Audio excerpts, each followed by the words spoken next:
और अगर major fault है तो battery is under warranty for 8 years. तो ऐसा ऐसा कुछ प्रॉब्लम है, 8 साल तो कुछ प्रॉब्लम है ही नहीं। और 8 साल में तो वो मूड ही बदल जाएगा गाड़ी। अभी आप देखो कि इतने सारे गाड़ियाँ निकल रहे हैं, इतने सारे ईवी व्हीकल आ रहे हैं, इतना मॉडर्नाइजेशन आ रहा है, टेक्नोलॉजी इतनी अपग्रेड होते जा रही है। अगर हम बैक 5 इयर्स बिफोर देखते हैं तो इतना टेक्नोलॉजी नहीं था, इतना इंफ्रास्ट्रक्चर भी नहीं था। बट अगर अभी देखते तो इंफ्रास्ट्रक्चर बहुत अच्छा हो गया है। इनफैक्ट फास्ट चार्जर इतने हो गए कि आप ब्रेकफास्ट करते वक्त चार्जिंग को कर दो और तब तक आपका ऑलमोस्ट 50% अबव हो जाता है, तो दिक्कत नहीं आती है। एंड कार की कितनी वारंटी है? व्हीकल की 3 इयर्स की वारंटी है इसका। 3 इयर्स की, यस। अभी इसमें मोड्स भी आते हैं, आई थिंक 3 हाँ। मोड्स आते हैं, sport, eco and normal. Correct. So आप नॉर्मल कौन से मोड पे चलाते हो?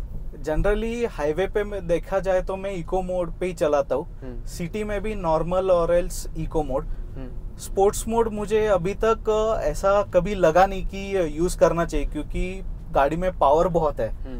तो अगर सिटी में अगर स्पोर्ट्स मोड यूज करते हैं तो आपने देखा ही होगा कि व्हील स्पिन होता है, बहुत व्हील स्पिन होता है, हाँ।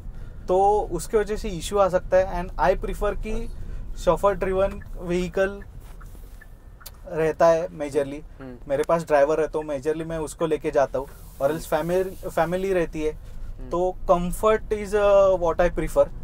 तो उसके वजह से स्पोर्ट्स मोड बहुत रेयरली, अगर कोई बैठा है, किसी को दिखाना है गाड़ी, या कभी ऐसा है कि एकदम तुरंत क्विक पिकअप लेना है हाईवे पे, तो तभी स्पोर्ट्स मोड डालता हूँ, और एल्स नहीं, मेजरली तो यूज ही नहीं होता है। Okay. Eco mode is best मुझे तो लगता है। अच्छा, जो आप मोड्स बता रहे हो, मोड्स में कुछ डिफरेंस होता है रेंज में? फील मतलब रेंज में कुछ डिफरेंस आता है? यस। अगर मोड हम चेंज करते हैं तो ऑलमोस्ट एक 10 to 15 किलोमीटर्स का डिफरेंस आता है, जो इसके ओडोमीटर पे दिखाता है। बट अगर रियली देखा तो अगर हम 50 किलोमीटर्स अगर रेंज चलाते कोई मोड में, अगर स्पोर्ट्स मोड में मैं चलाता हूँ तो ऑलमोस्ट एक 10% का डिफरेंस आता है हर एक मोड में। 10% का? यस।